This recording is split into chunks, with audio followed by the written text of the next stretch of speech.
Les gars, j'espère que vous allez tous bien. Petite vidéo pour parler Hansi Flick. Aujourd'hui, ça va être en fait une vidéo en deux parties. Aujourd'hui, on va voir tout ce qu'a apporté Hansi Flick de bien, le positif le concernant. C'est-à-dire qu'il est arrivé à peine il y a un an et le Barça a complètement changé déjà. Dans une autre vidéo, on verra ce qu'il doit améliorer. Pas les points faibles d'Hansi Flick parce que je ne vais pas dire qu'il n'en a pas, mais en tout cas, il ne mérite pas qu'on pointe ses points faibles. Mais en tout cas, qu'est-ce qu'il pourrait améliorer pour la saison prochaine? Vidéo donc en deux parties. N'hésitez pas à rajouter des points si vous voyez que j'en oublie. C'est possible. L'espace commentaire est fait pour ça. De toute façon, vous savez que je lis les commentaires. Petite remise en contexte. En fait, Hansi Flick vient de renouveler son contrat jusqu'en 2027. C'est dans pas longtemps puisqu'on est en 2025. Mais on sait, et Hansi Flick lui-même l'a dit en conférence de presse, il aime bien avancer. Pas dire au jour le jour, mais en tout cas presque année par année. Et ne pas s'engager avec un contrat de 5 ans, de 6 ans, qui est ensuite difficile à honorer, surtout quand on connaît la pression du Barça. Voilà, c'est simple. Première chose qu'a apporté Hansi Flick, et moi, ce que je remarque tout de suite, la différence avec les années précédentes, les années de Xavi notamment, même si le but de cette vidéo, c'est pas de dire que Xavi a été nul, que l'autre a été mauvais, que Hansi Flick est meilleur. On ne fait pas de comparaison, mais en tout cas, en termes de plaisir, en termes d'émotion, en termes de divertissement, tout simplement. Parce qu'à la base, le football, c'est un sport, mais c'est un divertissement pour nous, quand on est spectateur. Et on ne va pas se mentir, mais même la Liga de Xavi 2023, à la fin de la saison, on attendait la fin, quoi. On voulait passer à autre chose. Là, c'est quand même pas la même sensation, c'est pas la même saison. Pourquoi? Parce que le Barça est redevenu attractif grâce à monsieur Hansi Flick, grâce à sa philosophie, on va le dire aussi, philosophie de jeu basée sur une règle simple, mettre un but de plus que l'adversaire. Si tu dois gagner 5 à 4, 8 à 7 ou 12 à 11, à lui, ça lui convient. Bien sûr, cette philosophie-là fait que de temps en temps, tu as des matchs un peu désordonnés, des matchs comme contre l'Inter Milan ou d'autres.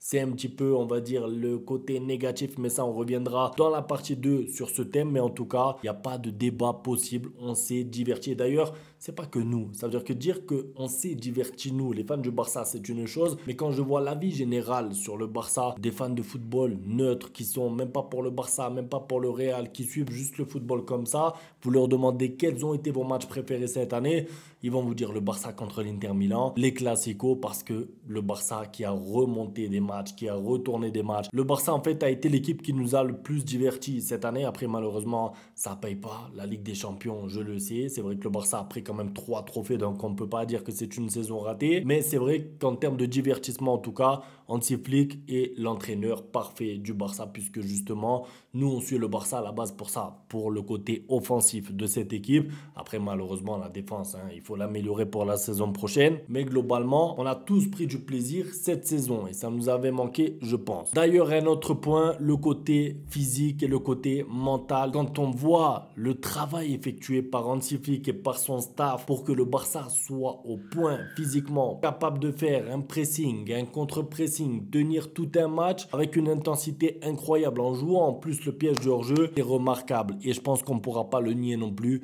Les efforts faits par le staff et l'entraîneur envers les joueurs pour justement améliorer la condition physique est remarquable. Et ça, pour moi, c'est un gros point fort de Hansi Flick. Malheureusement, j'ai envie de dire malheureusement pour lui, mais aussi pour nous, comme l'effectif était un peu court parce qu'il n'y avait pas assez de profondeur de banc, tu as dû puiser dans le réserve. Et c'est vrai que sur la fin de la saison, Koundé, Baldé ont manqué notamment lors des matchs contre l'Inter Milan. Ça, c'est une réalité. Mais on a tous remarqué la différence d'activité sans ballon notamment. C'est-à-dire que le Barça maintenant, c'est une machine à presser. Alors des fois, il presse pas bien. Des fois, avec la ligne du hors-jeu, notre équipe est tout seul, marque un but assez facilement et on dirait qu'il n'y a pas de défense. C'est la réalité. Mais globalement, sur un match entier, c'est pas pour rien si le Barça est l'équipe qui étouffe le plus son adversaire parmi toutes les équipes en Europe. C'est parce que le pressing est, pas dire tout terrain, mais en tout cas, tout au long du match, le Barça essaye d'instaurer ce pressing. Ça ne marche pas toujours évidemment, tu peux pas gagner tous les matchs de la saison,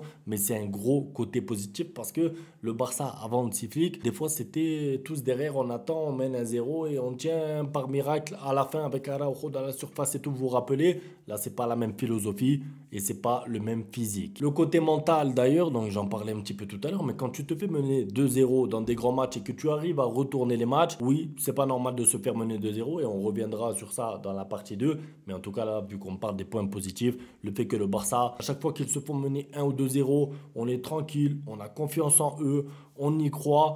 Ça montre quand même la force de frappe du Barça. C'est-à-dire que maintenant, même quand tu joues à l'Atlético Madrid, là-bas, à l'extérieur, si tu es mené 2-0, tu peux mettre 4 buts ensuite. Et ça, pour moi, c'est un gros travail mental parce que quand tu vois les joueurs, au moment où, par exemple, il y a le 2-0 pour le Real, là, je prends le dernier Classico comme exemple, celui en Liga où le Barça aurait dû gagner 6-2 ou 6-3 si jamais l'arbitrage aurait été, on va dire, correct. Quand il y a le deuxième but de Mbappé, aucun joueur est en panique. Aucun joueur stresse. Aucun joueur baisse la tête. Tout le monde y croit. Parce que quoi? Parce qu'il reste du temps et parce qu'ils savent le football qu'ils ont dans leurs pieds. Mais qui c'est qui leur a dit ça? Qui c'est qui les a aidés mentalement?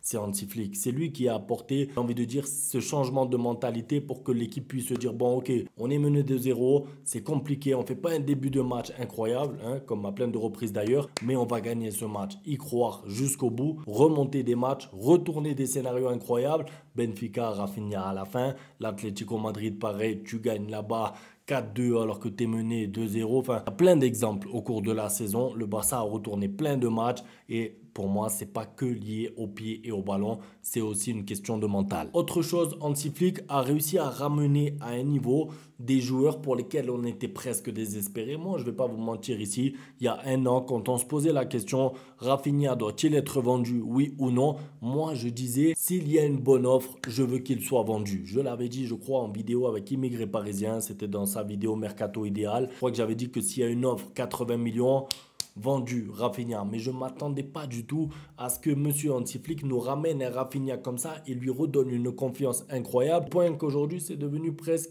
je ne pouvais pas dire la référence devant parce qu'on va me dire, ah, c'est Lamine Yamal la référence. Bon, tu dis que c'est le Ballon d'Or et tout. En fait, cette année, Lamine Yamal, Rafinha, et Ferran Torres, et Pedri et tout, presque tous les joueurs, pour moi, ont été une référence à un moment donné de la saison. Ce que je veux dire avec Rafinha, c'est que le niveau qu'il avait il y a 1 an, 2 ans, où on disait c'est pas possible, le Barça mérite mieux. On disait Nico Williams, s'il vient, Rafinha, faut qu'il parte. On était tous d'accord pour ça, ou en tout cas presque tous d'accord, mais en tout cas on voyait pas Rafinha nous faire une saison comme il a fait là. Et pour moi, c'est grâce à qui? Grâce à Hansi Flick. Et là, je prends l'exemple de Rafinha, mais en vrai, on peut parler de Jong aussi. Parce que ce soit De Jong ou Rafinha, ces deux joueurs-là, ils ont une particularité, c'est qu'en interview, eux-mêmes ont dit merci Hansi Flick, je me sens plus à l'aise maintenant qu'avant, pour pas citer Xavi. Ça veut dire que c'est pas un hasard. De Jong joue à un poste dans des conditions qu'il apprécie, on voit son meilleur niveau. Rafinha, même si bon, lui, on sait qu'à la base, il est bien à l'aise à droite, mais on voit qu'il se balade un peu partout. Il est content sur le terrain, il a la confiance de son entraîneur. Et lui-même a dit qu'il était à ça de quitter le Barça, mais qu'une discussion avec Hansi Flick a un peu tout changé. Et pour moi, la force d'Hansi Flick, ça a été ça. Ramener, enfin, pas ramener des joueurs, mais en tout cas, les faire revenir, mentalement parlant. Ça veut dire qu'ils étaient au Barça, mais vas-y quoi. T'avais l'impression que Rafinha il allait partir, que De Jong on n'allait plus jamais le revoir à son niveau, que Ferran Torres c'était un bon à rien. Moi le premier je disais Ferran Torres pareil, n'a rien à faire au Barça, mais parce que regardez le Ferran Torres pareil de l'année dernière, même s'il était déjà remplaçant, et regardez le comportement de Ferran Torres cette année, remplaçant au début de la saison, s'impose petit à petit, a de plus en plus de temps de jeu et arrive à être décisif dans des matchs capitaux, des matchs importants, des buts super importants. Son but là, le 2-2 lors du Classico, 80e minute, 83-84, où il a la lucidité de dribbler Courtois. L'appel est parfait et ensuite il la pousse dans le but vide avec Rudiger qui court derrière le ballon. C'est l'une des images de la saison pour Ferran Torres pour moi qui récompense un petit peu tous ses efforts. Et encore une fois, il y a un homme à la baguette de ça, c'est qui? C'est Hansi Flick qui a réussi à ramener des joueurs qui avaient un bon niveau quand même, ils étaient au Barça, mais il les a fait monter d'un étage. Je veux dire, sur la fin de la saison, on se demandait presque, est-ce que c'est pas mieux Ferran Torres que Lewandowski, pour vous dire. Un autre point maintenant, zéro complexe dans les gros matchs. Pourquoi je dis ça? Parce que rappelez-vous, mois d'août, mois de septembre, le Barça fait le piège du hors-jeu contre des petites équipes de Liga. Et qu'est-ce qu'on voyait? Il n'aura pas le courage de le faire contre le Bayern. Il ne peut pas le faire. Ils vont trop vite. Le Roi Sané, lui, l'autre, Gnabry. Finalement, qu'est-ce qu'il a fait? Le piège du hors-jeu. 4 buts marqués au Bayern. Merci, au revoir. 3-4 jours après Classico, pareil, même discours. Hansi Flick ne va pas faire le piège du hors-jeu contre Mbappé, contre Vinicius. C'est pas possible, sinon tu vas prendre 5 buts. Qu'est-ce qu'il a fait? Piège du hors-jeu. Merci, 4-0 là-bas au Bernabeu. Je veux dire, ne pas changer sa philosophie, adapter sa philosophie parce que l'adversaire, je sais pas quoi, pour moi, c'est un gros point fort. Ça veut dire, je joue comme ça, c'est à toi de t'adapter à moi et pas à moi de m'adapter à toi. Et ça, pour moi, c'est une grosse qualité qu'il pourrait ajuster, qu'il pourrait améliorer. Attention, parce que ça a joué un peu des tours aussi, on va pas se mentir. Ce petit souci-là de jouer trop haut de temps en temps, peut-être que contre l'Inter Milan, par exemple, c'est un petit indice avant la vidéo, la partie 2, ça aurait été judicieux de jouer un peu plus bas, voire même beaucoup plus bas. Mais pas le sujet d'aujourd'hui, en tout cas, globalement parlant, sa philosophie, il l'a appliquée contre les petites équipes, mais aussi contre les grosses équipes, et ça a payé. Voilà, pour les points positifs, en tout cas sur la saison là qui vient de se terminer, il y en a d'autres. En vrai, la vérité, il y a plein de choses qu'Hansi Flick a amélioré. La communication, moi, quand je vois toutes les conférences de presse, ça va faire peut-être 10 ans, peut-être 9-10 ans que je regarde toutes les conférences de presse d'avant-match en espagnol, en sous-titré, en traduit, en traduction, en photo, en vidéo. Et je vous le dis, depuis Luis Enrique, j'ai pas vu, parce que même Valverde, les conférences de presse de Valverde, c'était pas possible. C'était pas possible. Moi, je m'ennuyais, il y avait rien. C'était des discours vides. Depuis les discours de Luis Enrique 2015, la vérité, c'est que c'est le meilleur coach en communication pour moi. Il arrive en conférence de presse, il sait de quoi il parle. En fait, il sait de quoi il parle. Il parle de ballon, mais il connaît le terrain. Tu as l'impression que vraiment, il maîtrise son sujet. Voilà, c'est ça. On ne peut pas dire mieux. Il maîtrise son sujet. Il va en interrogation, on lui pose des questions, il répond parfaitement tout le temps comme s'il avait bien révisé la veille, ce qui n'était pas le cas de temps en temps. Moi, je regardais des interviews de Kike Setien, de Koeman. C'était des catastrophes. J'en faisais des vidéos de temps en temps, mais voilà, là, Hansi Flick a ramené ce côté intérêt aux conférences de presse parce que tu apprends des choses. En fait, tu apprends des choses. Quand on est comme nous, passionnés de football, moi je regarde les conférences de presse d'Hansi Flick. Quand la conférence se termine, c'est comme si j'ai regardé un bon film. C'est comme si j'ai vu un bon épisode d'une série et que j'ai envie que l'épisode continue ou j'ai envie de prochain épisode. C'est pareil, avec Hansi Flick, je suis comme ça. Je regarde la conférence de presse, il parle football, il parle management, il parle attitude, il parle physique, il parle de tout. C'est intéressant et tu as juste envie d'être à la prochaine conférence de presse, tout simplement. Et en fait, je sais que les conférences de presse, il y en a plein qui ne regardent pas et tout. Il y en a pour qui seulement le match est intéressant.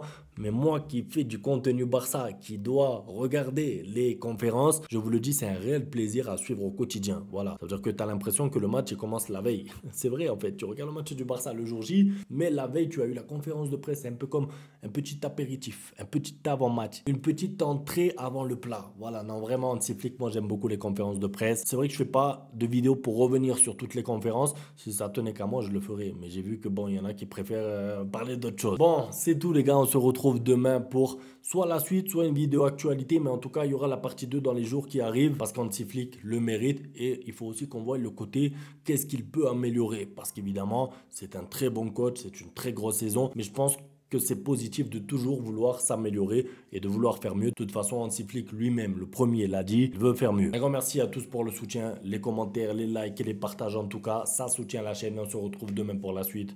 Ciao. Bang, bang, bang, bang, goodbye. Ustedes pueden aceptar mi negocio o aceptar las consecuencias. Plata o plomo.